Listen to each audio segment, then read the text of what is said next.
하나님께서 주신 이 말씀이 저와 여러분의 삶 속에서 온전하게 이루어지기를 축원합니다. 여러분, 우리가 세상 살다 보면 우리를 두렵게 하는 것들이 많이 있습니다. 무엇이 우리를 두렵게 할까요? 뉴스를 들어보면은 여러 곳에서 교통사고 나는 그러한 사건들을 우리가 볼 수 있습니다. 일가족이 사망을 하기도 하고 또 가족이 다 큰 중상을 입기도 하고 여러 가지 그러한 사고의 위험에 우리가 노출되어져 있어서 그러한 뉴스를 볼 때마다 우리의 마음에 두려움이 옵니다.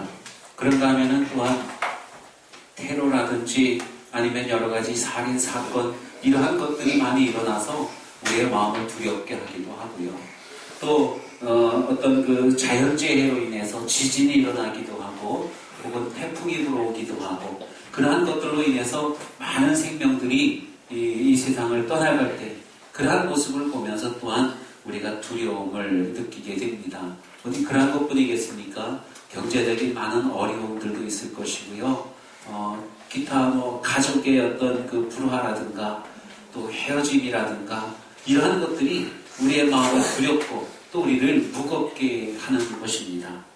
여러분, 그러한 때에 정말 우리가 그런 두려움을 극복하기 위해서 갖춰야 될 것이 무엇이 있을까요? 어떠한 직분을 가지고 있다고, 어떠한 학위를 가지고 있다고, 어떠한 권력을 가지고 있다고 그 모든 위험으로부터 보호받을 수 있느냐? 그렇지 못하다는 것입니다.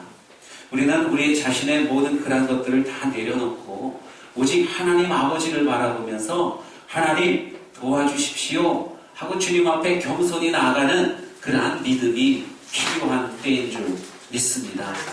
여러분, 주님을 바라보면서 주님의 도우심과 또 주님의 보호하심, 우리 주님의 구원하심을 바라보면서 우리 주님 안에서 참된 평강을 누리는 저와 여러분이 다 되시기를 축원합니다.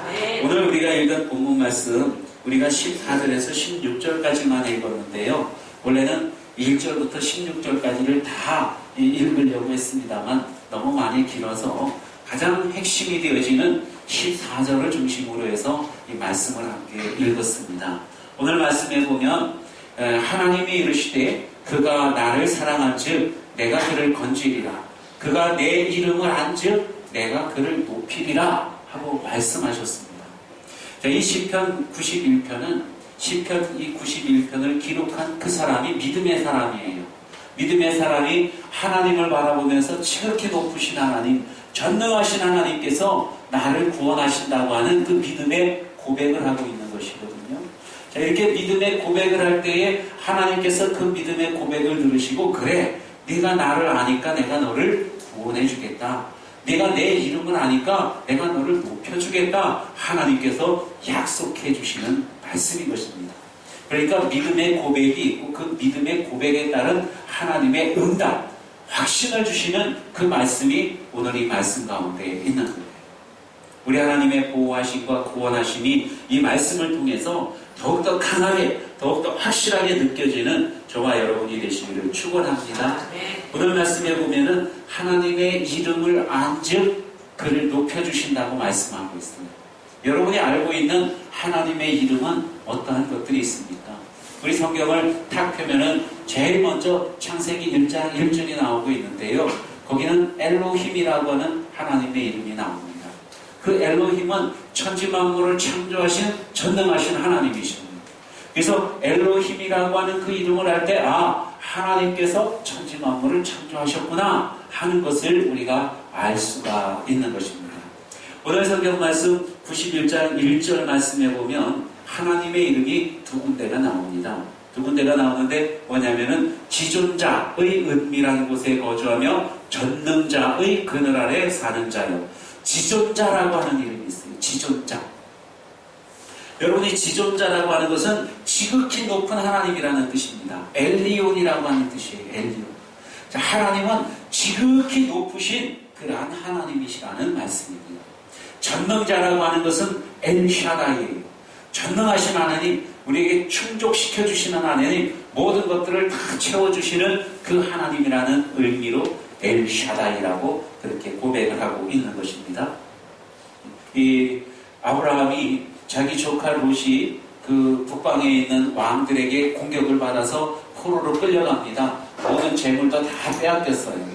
그래서 아브라함이 자기 집에서 길리온 318명의 군사들과 함께 이제 그 롯을 구출하기 위해서 떠납니다. 원정을 가서 저 북쪽 다메섹 가까운 곳에까지 가서 거기 가서 그 왕들을 무찌르고 그리고 자기 조카 롯을 구해오는 거예요. 소돔성에서 빼앗겼던 모든 물건들도 다 되찾아가지고 돌아오고 있습니다. 돌아올 때에 아브라함을 맞이하는 한 사람이 있었는데 성경에서는 멜기세덱이라고 그렇게 말합니다. 이 멜기세덱은 예수님과 같은 그러한 그 제사장인 거예요. 그 멜기세덱은 부모가 누군지도 모르고 근원이 어딘지도 모르는 정말로 이 하나님의 제사장이라고 그렇게 말씀하고 있습니다. 의의 왕이라고 하는 그 멜기세덱이 있어요. 히브리서에는 예수님이 멜기세덱의 반차를 쫓는 제사장이다 이렇게 말씀합니다. 아론의 반차를 쫓는 제사장이 아닌 멜기세덱의 반차를 쫓는 제사장, 즉 하나님께서 이스라엘 백성들에게 율법을 주시기 전에 그 이전에 있었던 그 제사장을 의미하는 것입니다. 그 이 멜기세덱이 아브라함이 돌아오는 것을 보고 아브라함을 맞이하러 나갑니다. 그리고 아브라함을 축복하는 거예요. 바라카 이래서 축복을 합니다. 하나님께서 당신에게 복을 주기를 원합니다 하고는 그렇게 축복하는 거예요. 자, 여러분, 아브라함이 어떤 율법을 행하거나 어떤 의를 많이 행하거나 그런 것이 아니었어요. 그냥 하나님의 사람이라고 하는 그 이름이 있기 때문에 이 멜기세덱이 그를 축복한 것입니다. 그런데 이 멜기세덱은 누구냐면은 바로 지극히 높으신 하나님의 제사장이다 이렇게 표현을 하고 있어요. 엘리온, 그러니까 지극히 높으신 지존자의 제사장, 그가 바로 멜기세덱이라고 하는 것이죠. 여기서 이제 이 지극히 높으신 그 하나님이라고 하는 그 이름이 나오게 되는 것입니다. 자, 그런가 하면은 이제 하나님께서는 또한 이 엘샤다이 하나님이셔요. 충족시켜 주시는 하나님이라고 하는 말씀입니다. 창세기 17장에 보면은 아브라함이 99세 때에 할례를 행하고 하나님과 언약을 잘 지키겠다고 맹세를 할 때에 그때 하나님께서 이 아브라함에게 나타나셔서 나는 전능한 하나님이라 내년 이맘때 너에게 아들이 있을 것이다 하고는 그렇게 말씀하시는 거예요. 하나님이 전능하신 하나님이기 때문에 모든 것들에 대해서 능하신 하나님이기 때문에 아직 아이를 생산하지 못했던 사라가 아이를 생산할 수 있게 한다고 주님이 말씀하고 있는 것입니다.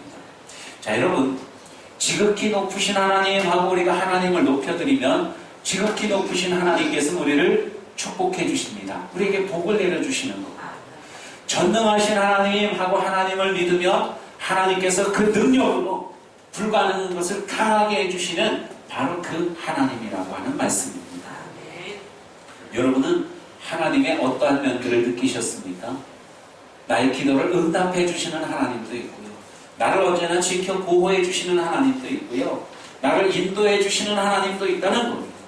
그러한 그 하나님, 그 하나님의 이름을 알 때 그 이름에 합당한 대로 우리에게 복을 내려주신다고 주님께서 말씀하고 있는 것입니다.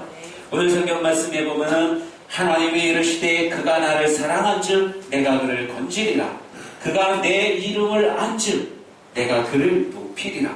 내 이름을 안즉, 즉 하나님의 이름을 알 때에 그 이름대로 하나님께서 우리에게 행하신다고 말씀하고 있는 것입니다.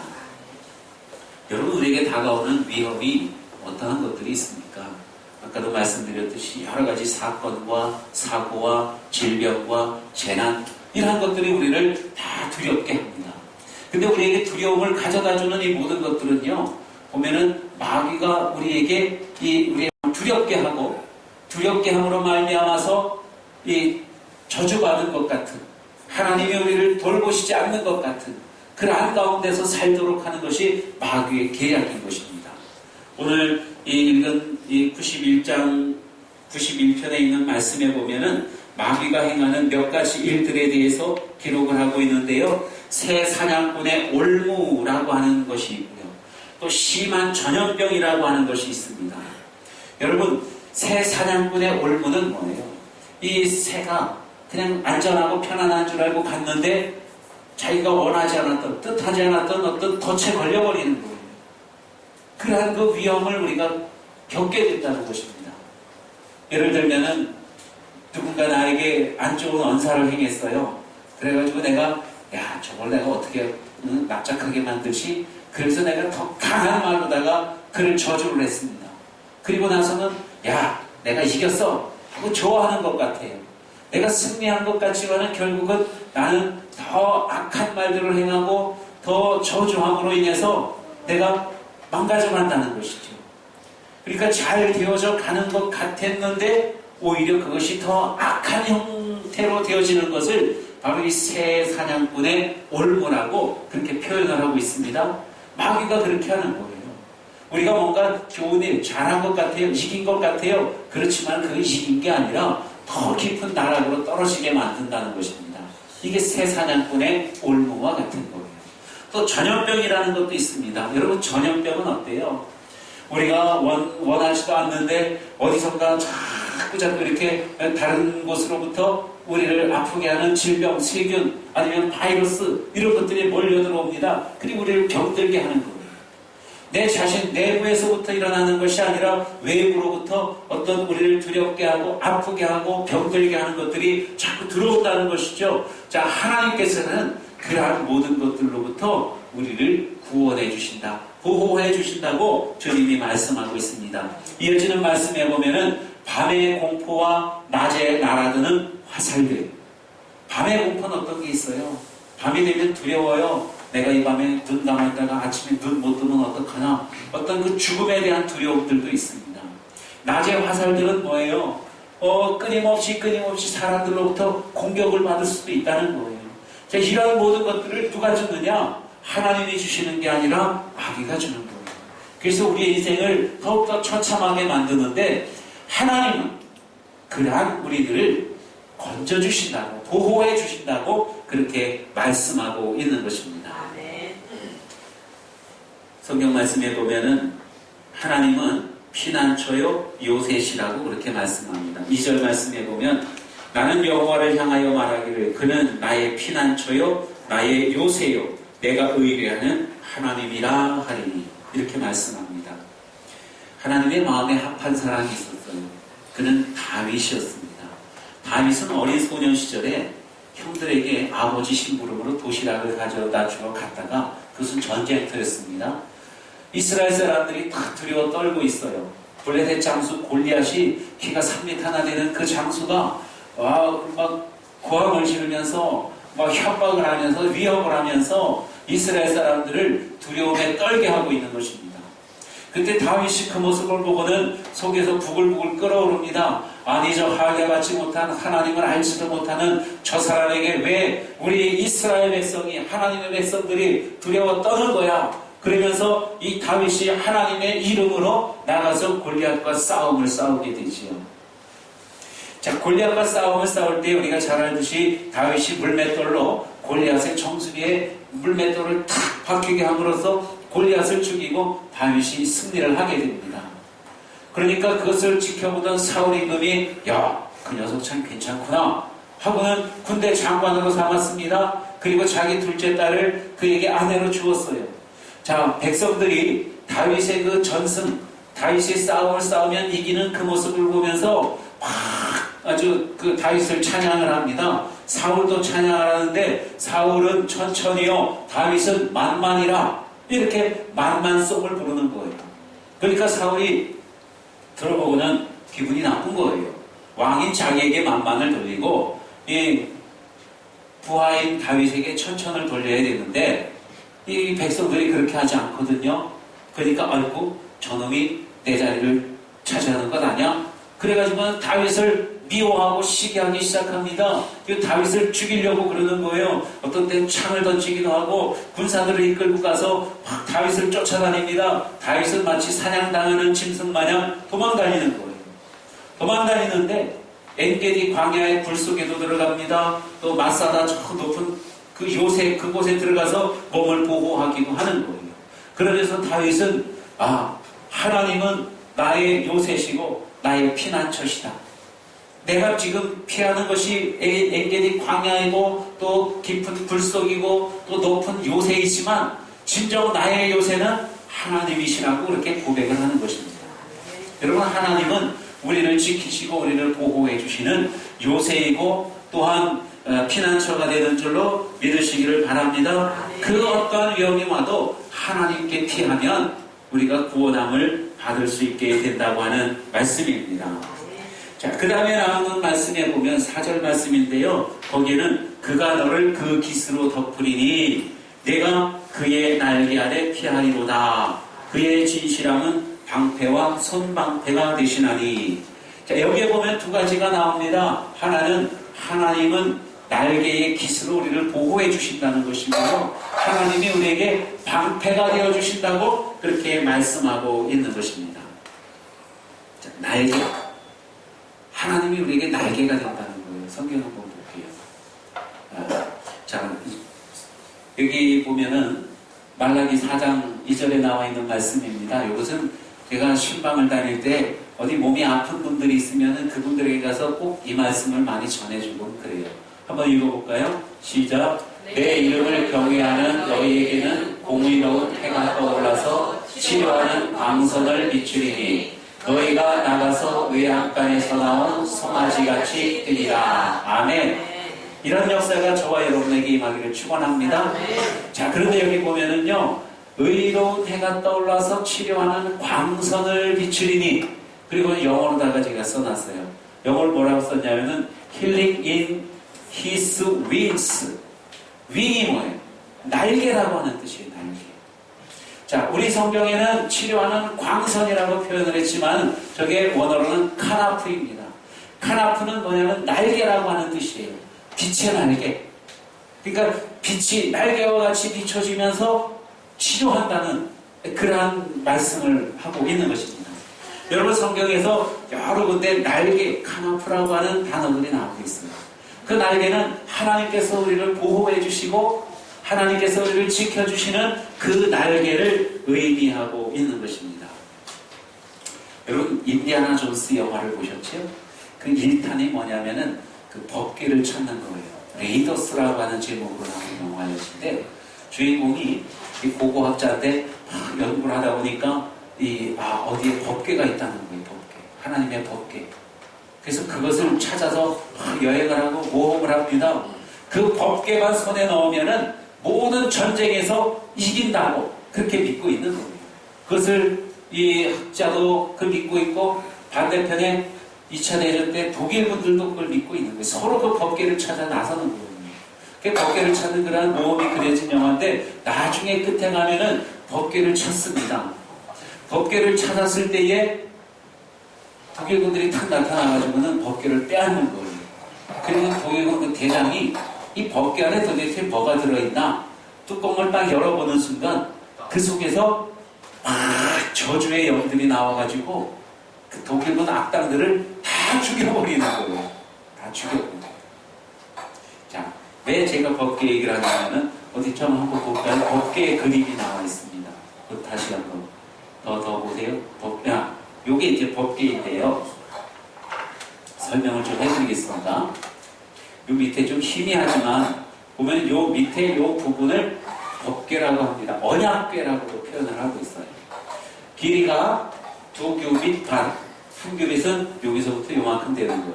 그러니까 한 45cm, 50cm 정도 되니까 2규빗 반 되면은 1m 20에서 1m 40 정도 길이가 아마도 될 것입니다. 그 다음에 높이는 1규빗 반이에요. 한 70cm 이 정도 되는 높이 되어 있습니다. 요 안에는 뭐가 들어있느냐 하면 하나님께서 저 안에다가 모세에게 주신 10계명의 2개의 돌판을 이 안에다 넣어라 하고는 그렇게 말씀하셨습니다. 그리고 또 뭐가 들어있냐면은 하나님께서 이스라엘 백성들에게 광야에서 내려주셨던 만나, 그 만나를 담은 항아리가 또 이 안에 들어있고요. 또 하나 뭐가 들어있냐면은 아론의 대제사장 된 그 권위를 상징하는 아론의 쌍난 지팡이가 요 안에 있다는 거예요. 자, 그리고는 이것을 요 안에다 집어넣고 뚜껑을 덮었습니다. 그런데 이 뚜껑을 어떻게 생겼냐 하면 이런 판 위에 그룹을 만들어요. 그룹이라고 하는 것은 우리가 생각하는 천사예요. 천사가 날개가 있지 않습니까? 이 날개를 이렇게 펴서 쫙 이렇게 덮고 있는, 자, 날개로 덮고 있는 뭐를? 이 법궤를 덮고 있는 그러한 그 뚜껑을 만들었는데요. 여러분, 이 뚜껑이 따로 이름이 있습니다. 밑에는 법궤이고 위에는 속죄소라고 하는데, 속죄소. 따라해보세요. 속죄소. 속죄소는 하나님께서 날개로 덮고 있습니다. 제사장이 지성소에 들어가면은 그 희생양의 피를 이 속죄소 위에다가 떨어뜨리는 거예요. 그러면은 이스라엘의 죄가 다 사해지고 그렇게 되는 것입니다. 왜 이 말씀을 드리냐면, 여러분, 지금 이 법궤 안에는 뭐가 들어있다고 했습니까? 십계명이 들어있는 거예요. 십계명. 가장 중요한 건 십계명입니다. 이 십계명은 율법이에요. 율법은 우리 모든 사람들을 어떻게 해요? 우리를 깨끗하게 하는 게 아니라 우리를 정죄하는 거예요. 율법을 비춰볼 때에 이 사람은 무슨 죄를 짓고 이 사람은 무슨 죄를 짓고 이 사람은 무슨 죄를 짓고, 율법이 나오게 되면 다 죄인이 되는 것입니다. 다 죄인이 되는 거예요. 그래서 하나님께서는 이 십계명 율법을 법궤 안에 집어넣고 하나님의 은혜의 속죄소로, 은혜의 날개로 그것을 덮어버리시는 거예요. 아멘? 여러분, 하나님의 날개는요, 이 은혜의 날개는 우리를 모든 정죄와 모든 죽음과 모든 위험으로부터 덮어주고 보호하는 그러한 역할을 하는 것이 바로 하나님의 은혜의 날개인 줄로 믿으시기를 바랍니다. 여러분, 하나님께서는요, 이 독수리라고 하는 것, 날개라고 하는 것을 표현하실 때 항상 보면은 이스라엘 백성들을 어떻게 보호하셨는지, 어떻게 인도하셨는지 하는 것을 표현할 때에 독수리로 표현을 하고 날개로 많이 표현을 하십니다. 성경 말씀 아까 내려보세요.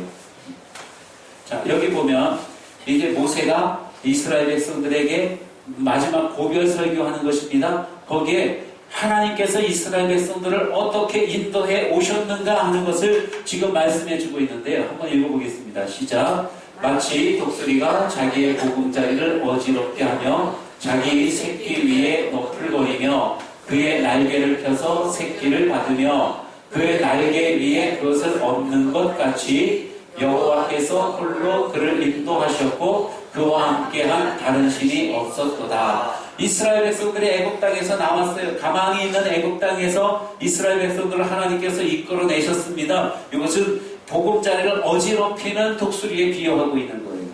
보금자리를 어지럽히니까 새끼들이 어떻습니까? 보금자리에서 떠나게 된 것 아니겠어요? 떠나는데 날개에 힘이 없습니다. 가다 떨어지는 거예요. 떨어지게 되면은 어미 독수리가 쏜살같이 내려가가지고 떨어지는 그 새끼들을 날개로 받는 거예요. 받아가지고 높이 올라가는 것입니다. 높이 올라 나르는 거예요. 바로 그 모습을 이스라엘 백성들을 구원하시는 하나님의 그 역사에 비유하고 있는 것입니다. 이스라엘 백성들이 애굽 땅에서 나와서 광야길을 갈 때에요. 여러분, 성경에 보면은 발이 부르튼 사람이 없었어요. 신발이 낡아 떨어진 사람이 없었습니다. 옷이 헤어진 사람이 없었어요. 이스라엘 백성들이 이제 애굽 땅에서 나와서 시내산까지 가는데 2달이 걸렸는데, 가는 동안 밤과 낮을 다 계속해서 갔어요. 지치지를 않았어요. 하나님께서 구름 기둥과 불 기둥으로 인도하셨습니다. 여러분, 이스라엘 백성들이 그렇게 갈 수 있었던 것은요, 어떤 인간의 힘, 능력으로 되어질 수 있는 게 아니라 하나님께서 그들을 업어 나르셨기 때문에 그리할 수 있었다는 거예요. 하나님께서는 자기 사랑하는 백성들을 업어서 나누시는 그 주님이신 줄 믿으시기 바랍니다. 여러분, 우리가 정말로 힘들고 어려운 일이 있어요. 하나님을 의지하시기 바랍니다. 그 일이 즐거워지고 행복해지는 거예요. 언제 내가 이걸 벌써 다 했나? 이런 마음이 들 정도로 그렇게 쉽고 빠르고 편하게 그 일을 감당해 나갈 수 있는 것입니다. 예수님께서 수고하고 무거운 짐진 자들아 다 내게로 오라. 내가 너희를 쉬게 하리라. 나의 멍에는 쉽고 가볍다 말씀하고 있습니다. 예수님과 함께하면은 우리가 멍에처럼 여겨지는 짐들이 편하고 가볍고 쉽게 모든 일을 행할 수 있는 능력이 되어진다는 거예요. 우리 하나님은 그러한 은혜의 하나님이라고 주님께서 말씀하고 있는 것입니다. 여러분, 이스라엘 백성들이요, 애굽 땅에서 나왔어요. 홍해바다 앞에 다다랐습니다. 홍해 앞에 다다랐는데 뒤에는 애굽 군대가 막 쳐들어오고 있는 거예요. 자기는 죽이겠다고. 앞에는 바다가 있는 거예요. 그러니까 이스라엘 백성들이 원망합니다. 모세를 원망하고 하나님을 원망해요. 우리가 애굽에 죽을 곳이 없어서 여기까지 이끌고 나와서 바다에 빠져 죽게 하느냐, 칼날에 엎드려져 죽게 하느냐, 원망하고 불평해요. 그럼에도 불구하고 하나님은 그들을 탓하지 않으십니다. 그러면서 모세를 통해서 홍해바다를 가르고 그 가운데로 이스라엘 백성들을 건너가게 하시는 거예요.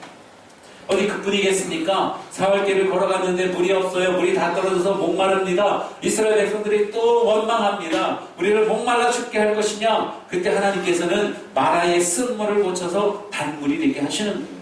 그리고 조금 더 가니까 엘림이라고 하는 종려나무가 많이 있는 그런 아주 좋은 오아시스에 도달하게 하시고요. 르비딤 반석에 그 반석을 쪼개서 거기서 물이 솟구쳐 나서 이스라엘 백성들로 하여금 마시게 하고요. 만나를 내려주시고요. 여러분, 하나님께서 이스라엘 백성들이 뭘 잘하고 율법을 잘 지키고 그래서가 아니라 온전한 하나님의 은혜로 이스라엘 백성들을 인도하시고 먹이시고 보호해 주셨다고 하는 말씀이죠. 19장까지, 출애굽기 19장까지는 아직 율법이 있기 전이에요. 그 전에는 이스라엘 백성들이 어떠한 모습을 하든지 어리광을 피우든지 뭘 하든지 하나님께서 항상 잘 보호해 주셨어요. 모세가 시내산에 올라갔다 내려왔습니다. 하나님께서 모세에게 율법을 주시겠다고 말씀하셨어요. 이 모세가 백성들에게 가서 하나님이 말씀을 주시겠다고 한다, 율법을 주시겠다고 한다, 너희가 잘 지켜 행하겠느냐? 그리할 때 이스라엘 백성들이 하나같이 우리가 다 지켜 행하겠나이다 하고 그렇게 대답을 했습니다. 대답은 그렇게 했지만 여러분, 이스라엘 백성들이 정말 율법을 다 지켜 행했습니까? 율법을 받는 그 순간 벌써 송아지를 만들었어요. 금송아지를 만들어서 우상을 섬기기 시작하는 거예요. 율법이라고 하는 것이 하나님께서 우리에게 주신 것이지만 그것은 율법으로 말미암아 우리가 의로워지기 위해서가 아니라 우리의 죄성을 깨닫고 우리의 연약함을 깨닫고 그래서 하나님이 없으면 우리가 도저히 살 수 없습니다. 이렇게 하나님을 의지하게 하기 위해서 율법을 주신 거예요. 그게 아까 그 법궤 안에 들어있는 것입니다. 그 율법이 드러나면 모든 사람들이 죄인인 거예요. 죄인. 모든 사람들이 저주 아래 놓여있게 되는 것입니다. 그런데 그것을 하나님은 은혜의 날개로 다 덮어두고 계시는 거예요. 그래서 율법이 아무리 우리를 정죄하려고 한다 할지라도 하나님의 은혜 가운데 임하게 되면 율법이 우리를 정죄하지 못한다고 그렇게 말씀하고 있는 것입니다.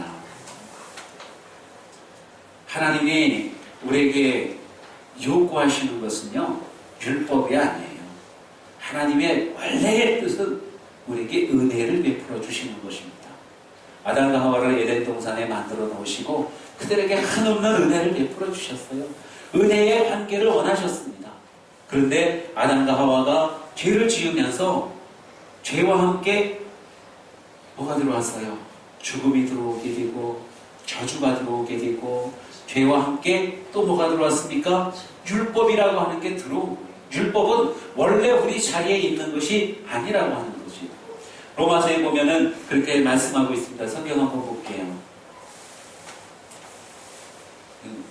이제 5장 20절, 로마서 5장 20절 시작. 율법이 들어온 것은 범죄를 더하게 하려 함이라. 그러나 죄가 더한 곳에 은혜가 더욱 넘쳤나니. 자, 여기까지입니다. 율법이 어떻게 했다고요? 들어왔대요. 들어왔다는 건 뭐예요? 외부로부터 들어왔다는 거예요. 하나님과 우리 사이에 율법이 끼어들었다는 거예요. 그러니까 율법이라는 것은 원래 존재했던 게 아니라는 것이죠. 그런데 율법이 들어왔다는 거예요. 자, 여기 보면은 파레이세르코마이, 자, 이렇게 표현을 하고 있는데 저 말씀이 뭐냐, 저 단어가 뭐냐면은 끼어들어왔다는 거예요. 끼어들어왔다. 외부로부터 들어왔다. 하나님은 원래 우리에게 은혜를 베풀어 주시는 분이에요. 근데 죄라고 하는 것이 들어오면서 죄와 더불어서 율법이라는 것이 끼어들어왔다는 거예요. 그리고는 우리를 저주하고 우리를 사망하게 하고 그러한 역할을 율법이 하고 있는 것입니다. 여러분, 하나님은 우리에게 은혜를 베풀어 주시는 하나님이시죠. 우리가 하나님의 은혜 가운데 있기를 원하십니다. 우리가 뭐 십계명을 달달 외우면서 내가 이것을 잘 지키면서 살아야지, 물론 잘 지키는 것이 중요합니다만은 그것을 자기 의로 삼는 그러한 모습이 아니라, 하나님 이렇게 십계명이 있는데 하나님이 우리에게 주셨는데 이것을 보니까 내가 얼마나 연약한지를 깨닫게 됩니다. 하나님 나를 구원해 주세요. 나를 용서하시고 나를 새롭게 해주세요. 하나님의 은혜가 아니면 나는 죽을 수밖에 없습니다. 이렇게 고백하기를 주님께서 원하고 계시다고 하는 말씀입니다. 언제나 겸손하게 주님 앞에 나가서 주님의 은혜를 구하는 저와 여러분이 되시기를 축원합니다. 자, 하나님은 또한 우리에게 방패와 손방패가 되신다고 말씀하고 있어요. 우리 옛날 영화들을 보면은 거기에 방패가 많이 나옵니다. 로마 군인들이 쓰고 있는 아주 큰 방패가 있어요. 그래갖고 탁 이 방패로다가 진을 탁 치면은 뭐 그냥 아무도 들어가지 못하는 그런 철벽과 같은 방패를 가지고 있습니다. 또 그런가 하면은 이제 저기 헬라 사람들은 그 방패가 손방패예요. 요만한 쟁반만 해가지고 여기다 팔에다 딱 끼고 한 손에 칼을 들고 막 이렇게 싸웁니다. 저쪽에서 활을 쏘면은 척 맞고 칼을 치면은 탁 맞고 그러거든요. 그 다음에 이 방패로 때리기도 하고 그런 것들을 해요. 자, 하나님께서 우리에게 이런 방패가 되어주신다는 거예요. 마귀가 우리를 막 공격할 때에 우리 하나님께서 우리를 막아주신다고 주님께서 말씀하고 있는 것입니다. 성경에 보면은 우리의 그 전신갑주가 있지 않습니까? 전신갑주 중에 방패는 뭐죠? 믿음이에요. 하나님을 믿으면 하나님이 다 막아주신다는 거죠. 우리 하나님께서 우리를 막아주시는, 보호해주시는 방패가 되어지는 줄로 믿으시기를 바랍니다. 막 밤에 껌껌해요. 그래갖고 정전이 됐어요. 바람은 몰아치고 막 창문이 흔들리고 막 밖에는 간판이 떨어지는지 뭐 날아가고 굴러가는 소리가 막 들려요. 아이가 자기 방에서 혼자 잠을 자다가 깨어났어요. 무섭습니까? 안 무섭습니까? 무섭잖아요. 그러면 어떻게 해야 돼요? 무서우면 어떡하죠? 얼른 자기 베개 들고 어디로 갑니까? 엄마 아빠 방으로 들어가서 엄마 아빠 자고 있는 그 사이로 푹 파고 들어가는 거예요. 그러면 엄마 아빠 팔을 탁 들고는 그 사이에 탁 들어가시오. 마치 날개를 들고 날개 속으로 들어가듯이 그렇게 엄마 아빠 날개 속으로 들어갑니다. 우리 보석이가 옛날에 많이 그랬어요. 요즘은 좀 안 그러는데 작년까지만 해도 그랬었어요. 날개 그늘 아래 들어가는 것, 거기가 가장 편안하고 거기가 가장 안정되고 거기가 가장 나를 보호하기 좋은 것이라고 하는 말씀이죠. 우리 주님의 날개 아래 거하는 저와 여러분 되시기를 축원합니다. 올해 들어오면서 제가 하나님께 기도했어요. 하나님, 어떻게 하면 좀 더 하나님과 가까이 할 수 있겠습니까? 늘 하나님 곁에 머물고 싶습니다. 하나님의 날개 아래 숨고 싶습니다. 기도했어요. 그래가지고 기도하면서 정말로 하나님의 그늘 아래 숨고 싶어가지고, 그래, 내가 뭐 여러 가지 바쁜 일들도 있고 뭐 이런 일들 저런 일들도 많이 있겠지만은, 하고 싶은 것도 많이 있지만은, 그래도 1년의 첫 달만큼은 내가 하나님의 그늘 아래 한번 숨어보자, 좀 있어보자. 그래가지고 1월 한 달은 제가 지금 교회에 머물고 있습니다. 그래서 낮에도 아주 특별한 일이 아니면은 교회에 있고요, 밤에도 교회에 있고 새벽에 일어나서 성경 읽고 그러고 있습니다. 아주 참 좋아요. 그래서 1년에 매월 1년에 해마다 첫 달은 그렇게 보내고 싶어요. 그리고 매달 첫 주도 꼭 그렇게 보내고 싶습니다. 여러분이 기도해 주시기 바랍니다. 얼마나 좋은지 몰라요. 성경 읽고 찬송 부르고 또 이 인터넷 요즘 좋으니까 거기서 설교 말씀도 많이 듣고, 아주 좋아요. 여러분들도 그러한 시간을 한번 가져보시기를 바랍니다. 여러분, 하나님의 이름은 엘리온이요 엘샤다이입니다. 또 우리에게 언약을 주시고 지켜주시는 여호와이시고요. 무엇보다도 하나님은 우리를 구원하시는 하나님이십니다. 예수님이 이 땅에 오셨어요. 그 이름을 예수라 하라. 그 이름, 예수님의 이름이 예수지만 그 이름은 곧 하나님의 이름입니다. 우리를 구원하시는 하나님이십니다. 예수님을 믿는다고 하는 것은 바로 하나님께서 우리를 구원하심을 믿는 것을 의미하고 믿는 것입니다. 그 예수님은 하나님을 부를 때에 아버지 하고 불렀어요. 여러분, 예수님께서는 우리에게도 하나님이 아버지 되신다고 그렇게 말씀하셨습니다.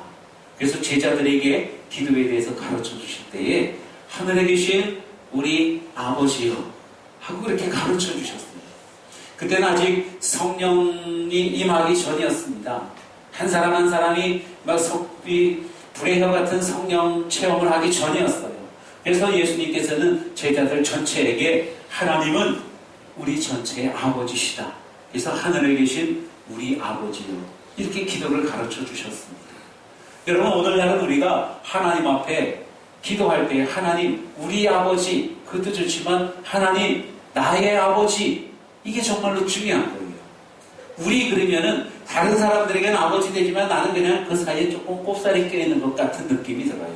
그러나 하나님이 나의 아버지라고 할 때에 하나님은 나의 아버지로서 나에게 복을 주시고 나를 지켜주시고, 아멘, 나에게 은혜와 생명을 주시는 바로 그 하나님이라고 하는 말씀입니다. 하나님이 늘 우리와 동행하고 계심을 믿으시기 바랍니다. 창세기 22장에 아브라함이 하나님 앞에 이삭을 번제로 드리는 그러한 장면이 나옵니다. 어느 날 하나님께서 아브라함에게 나타나셔서 아브라함아 하고 부르셨어요. 아브라함이 대답을 합니다. 히네니, 히네니는 내가 여기 있습니다 하는 뜻이에요. 그때 하나님께서 말씀하시기를 내 사랑하는 독자 이삭을 나에게 번제로 드려라 말씀하십니다. 여러분, 아브라함에게는 또 다른 아들이 있었어요. 13살 먹은, 아니 13살이 아니라 이삭보다도 13살 더 많은 이스마엘이라고 하는 아들이 있었습니다. 그러나 하나님께서는 이삭을 아브라함의 독자로 인정을 하시는 거예요. 왜냐하면 이삭이야말로 하나님께서 언약으로 아브라함에게 주신 아들이거든요. 그 이삭을 나에게 번제로 드려라 말씀하셨어요. 아브라함이 알겠습니다 하나님. 그리고는 이삭을 데리고 종둘과 나귀에다가 나무를 싣고 횃불을 들고 그리고 사흘길을 걸어갑니다. 모리아에 있는 산에까지 이르렀어요. 그리고 산 밑에다가 종들을 내려놓고 나귀를 내려놓고 그리고는 이삭에게 나무찜을 지우고 아브라함은 횃불을 들고 그리고 모리아 산으로 올라가고 있는 것입니다. 이삭은 큰 나무짐을 지고 있어요. 여러분, 보통 산에서 나무짐을 지고 내려와야 되는데 이삭은 나무짐을 지고 산 위로 올라가고 있는 거예요. 여러분, 이 장면을 한번 상상해 보시기 바랍니다. 누가 가장 힘들까요? 이삭이 힘들까요? 아브라함이 힘들까요? 누가 힘들 것 같아요? 아브라함이 힘들 것 같아요. 아브라함이. 왜? 육체적으로는 아니지만 이 사랑하는 독자 이삭을 하나님께 번제로 드려야 되는 거예요. 그러니까 그 발걸음이 얼마나 무겁겠습니까? 얼마나 힘들겠습니까? 남의 일이라고 하나님께 드리는 건데 뭐 그렇게 생각하시겠습니까? 정말로 사랑하는 독자, 눈에 넣어도 아프지 않은 그 아들을 하나님이 죽여서 번제로 드리는 겁니다. 올라가고 있는 것입니다. 이삭이 나무찜을 지고 올라가다가 이럽니다. 아비! 그러는 거예요. 아비는 아버지 하고 부르는 거예요. 그때 아브라함이 또 말합니다. 히네니, 그래 내가 여기 있다. 여러분, 아마도 이삭이 올라가다 힘들면 아브라함이 받쳐도 주고 그랬을 거예요. 이 모습을 보면서 그러한 모습이 떠오릅니다.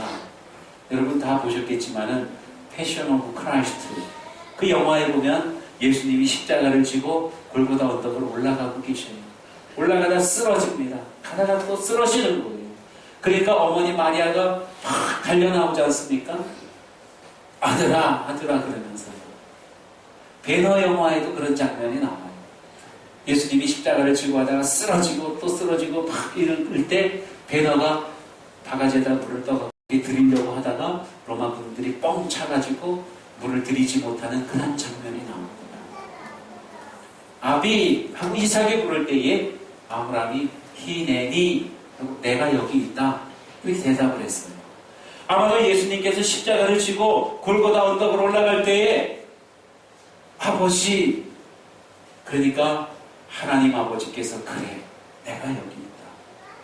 여러분, 예수님이 십자가를 지고 고난을 당하며 올라가는 그때에 더 많이 힘드신 분이 바로 아버지 하나님이셨다는 거죠. 하나님은 그 고난, 그 고통, 그 아픔을 경험하시면서 예수 그리스도를 십자가 달려 죽게 하시고 우리를 구원해 주셨습니다. 아멘.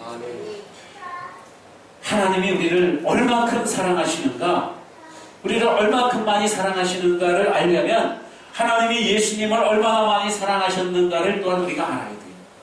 그 사랑하시는 예수님을 우리를 위해서 십자가에 죽게 할 만큼 그만큼 하나님이 우리를 사랑하셨다고 말씀하고 있는 것입니다. 하나님이 말씀하시는 그 율법으로는 우리가 도저히 사랑받을 수 없는 존재들이에요. 그러나 하나님은 그 은혜의 날개로 그 모든 것들을 다 덮어주시고 우리를 품어주시고 우리를 안아주시고 우리를 보호해 주시는 바로 그 하나님이시라고 하는 말씀입니다. 아브라함이 이삭을 데리고 산꼭대기에 올라갔어요. 이삭을 죽이려고 탁 하는 순간 하나님께서 아브라함아 아브라함아 네 독자 이삭에게 아무것도 행하지 말라 하고는 말씀하십니다. 아브라함이 한숨을 쉬었겠지요. 그리고 뒤를 돌아보니까 수풀에 양 한 마리가 걸려 있습니다. 순양의 뿔이 수풀에 걸려가지고 매 하고 있는 거예요. 하나님께서 예비해 주셨어요. 준비해 주신 하나님입니다. 아브라함은 그때부터 하나님을 여호와 이레, 준비해 주시는 하나님, 예비해 주시는 하나님이라고 그렇게 부르는 거예요. 하나님을 어떻게 부릅니까? 어떤 이름으로 부릅니까? 하나님께서 나에게 베풀어 주신 은혜를 생각해 보면 내가 하나님을 부를 그 이름이 떠오르게 될 것입니다. 성경 한번 보겠습니다.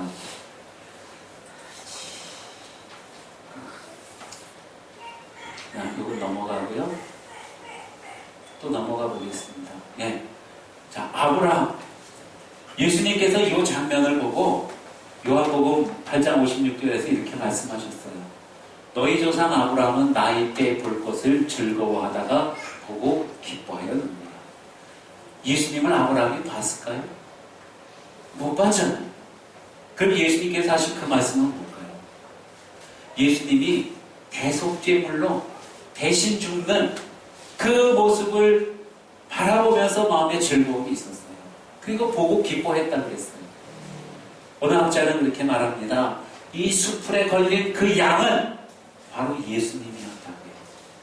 독자 이삭이 죽어야 되는데 이삭이 아닌 이 양이 죽은 거예요. 양 대신 죽은 거예요. 양은 그 뿔이 수풀에 걸려 있습니다. 뿔이 수풀에 걸려 있다는 것은 몸이 어디가 상해서 넘어져 있는 게 아니에요. 어디 목이 메어가지고 여기 상처 있고 이렇게 메어 있는 게 아니라 뿔이 걸려 있기 때문에 이 양은 흠이 없습니다. 순전한 제물이 될 수 있는 거예요. 그리고 여러분, 이 수풀이라고 하는 것을 어느 학자는 또한 예수님의 가시관에 비유하고 있습니다. 거기에 걸려가지고 양이 꼼짝 못하는 거예요. 그리고는 양이 제물로 죽게 되는 것이죠. 율법이라고 하는 것은 모세로 말미암아 하나님께서 우리에게 주신 거예요. 그래서 우리 죄를 기억나게 하고 우리를 정죄하는 것입니다. 율법은 끝까지 가면 어디까지 갑니까? 죽음에 이르게 되는 거예요. 그러나 예수 그리스도로 말미암아서 은혜와 진리가 우리에게 왔다고 그렇게 말씀하고 있습니다. 은혜와 진리라고 하는 말이 우리 성경에는 은혜, 진리 두 단어이지만 구약시대 때는 이 은혜와 진리가 한 단어였다고 그럽니다. 은혜는 곧 진리고 진리는 은혜였다는 거예요. 하나님의 은혜야말로 참된 진리라 이렇게 말씀하고 있는 것입니다. 독수리의 날개가 양쪽에 있지 않습니까? 그 양쪽에 있듯이 하나는 은혜이고 하나는 진리가 되는 거예요. 그 날개로 하나님께서 우리를 지켜주시고 보호해 주신다고 말씀하고 있는 것입니다. 자, 이제 이 22장에서 아브라함이 이삭을 번제로 드리는 그 장면이 나오고 그것이 딱 해결이 되어지면서 바로 연이어져 나오는 그 하나님의 말씀이 있는데 그 말씀은 뭐냐면은 아브라함의 고향 땅 저 하란에 자기 사촌이 아들을 낳고 아들이 또 딸을 낳았다고 하는 그 이야기가 밑도 끝도 없이 나오고 있어요. 그 주인공은 누구냐면 바로 리브가입니다. 자, 리브가는 교회를 상징하고 있어요. 하나님께서 이제 이삭을 번제로 드리는 그 장면을 보셨습니다. 아브라함이 이삭을 번제로 드리려고 하는 그 믿음을 보신 거예요. 이삭은 여기서 이제 예수님의 표상이 되기도 합니다. 그럼 예수님에게 붙여주는 배우자가 있어요. 그 누구냐면 바로 오늘날 저와 여러분, 교회라고 하는 것입니다. 예수님께서 십자가 달려 죽으시고 부활하셨습니다. 그 이후에 바로 일어나는 일들이 바로 교회라고 하는 거예요. 거기 성경에 보면은 이 아브라함의 늙은 종이 리브가를 이삭의 아내를 구하기 위해서 하란 땅으로 갑니다. 가면서 하나님 앞에 기도했어요. 기도가 다 이루어져서 한 처자를 만났습니다. 그 처녀가 보니까 하나님께 기도한 그대로 하는 거예요. 아, 이 처녀가 바로 우리 도련님의 신부감이 되겠구나. 그리고는 이 늙은 종이 이 처녀 리브가에게 이 선물을 주는데 금으로 된 팔찌를 주는 거예요. 손걸이를 하나, 팔찌를 줍니다. 그 다음에 금으로 된 코걸이도 하나 주는 거예요. 미국에는 코걸이 하신 분들이 없어요? 리브가 당시에는 코걸이 하면은 굉장히 미인이었나 봅니다. 그런데 여러분 여기서 보면 이 늙은 종은 성령님을 의미하고 있어요. 이삭은 예수님을 의미하고 있고 리브가는 누구를 의미한다고 했습니까? 교회를 의미한다고 했어요. 이 늙은 종이 이 금팔찌를 줬다고 하는 것은요, 성령의 여러 가지 은사들을 줬다는 거예요. 은사들. 코걸이를 했다는 것은 코는 분별력을 의미합니다. 코걸이를 줬다는 것은 리브가가 분별력이 있는 여인이다. 이런 의미가 있어요. 여러분 성령님이 우리에게 임하게 되면 우리가 은사를 받게 됩니다. 그래서 여러 가지 일들을 능력 있게 잘 감당해 나갈 수 있는 거예요. 그게 성령의 은사예요. 아까 우리 유석한 학생이 기도할 때에 하나님 우리에게 방언의 은사도 주십시오. 그랬거든요. 이게 성령의 은사예요. 우리가 정말로 주님을 바라보고 주님의 신부로서 참된 교회로서의 그러한 그 일들을 감당하기 위해서는 하나님께서 우리에게 은사를 주신다는 겁니다. 그 중에 하나가 방언의 은사가 있는 거예요. 여러 가지 다른 은사들도 있지만 말입니다. 코걸이를 줬다는 것은 성도들은 이제 그리스도 안에서 하나님의 말씀 안에서 분별력이 있는 삶을 살아야 돼요. 무엇이 정말 하나님의 뜻이고 무엇이 아버지 하나님께 기쁨을 드리는 일인지 무엇이 우리 신랑 되신 예수님을 즐겁게 해드릴 수 있는 것인가 하는 것을 분별력 있게 그렇게 해야 된다고 하는 말씀인 것입니다. 이 리브가가 이제 낙타를 타고 브엘세바 이삭 있는 데로 왔습니다. 이 리브가가 낙타에서 내렸어요. 그리고 이제 이삭을 만나게 됩니다. 만났을 때에 이삭이 리브가를 보고 너무너무 좋았어요. 그래서 이삭이 리브가를 사랑했더라. 성경에 보면 이삭 아헤고 리브가 이렇게 말씀합니다. 이삭이 리브가를 사랑했더라. 예수 그리스도께서 오늘날 저와 여러분을 사랑하시는 줄로 믿습니다. 이 모든 것들이 다 율법으로 말미암아 이루어지는 것들이 아니라 우리 어떤 노력으로 되어지는 것이 아니라 하나님의 은혜로 이루어지는 것임을 믿으시기를 축원합니다. 기도하겠습니다. 은혜와 사랑이 많으신 우리 하나님 아버지 감사합니다. 율법으로는 우리가 죽을 수밖에 없는 죄인입니다. 그러나 그 율법을 하나님의 그 놀라신 은혜의 날개로 덮어버리시고 그 은혜의 날개 아래 우리를 숨겨주시고 보호하여 주시고 또 구원해 주시니 감사합니다. 하나님 마귀는 율법을 들고서 우리를 늘 정죄하고 또 정죄하고 죽을 수밖에 없다고 우리를 두렵게 하지만 우리 아버지 하나님의 은혜는 그 모든 것들을 다 덮고 모든 그러한 공격들로부터 우리를 지켜주시고 보호해 주시는 주님은 우리의 요새시오 피난처가 되시며 주님은 우리의 방패가 되시고 손방패가 되시며 주님의 크고 놀라우신 능력의 날개의 깃으로 우리를 덮어주시는 줄로 믿습니다. 주님 안에 있는 우리를 우리 주님이 또한 사랑하시는 줄로 믿습니다. 감사드립니다. 예수님의 이름으로 기도하옵나이다. 아멘.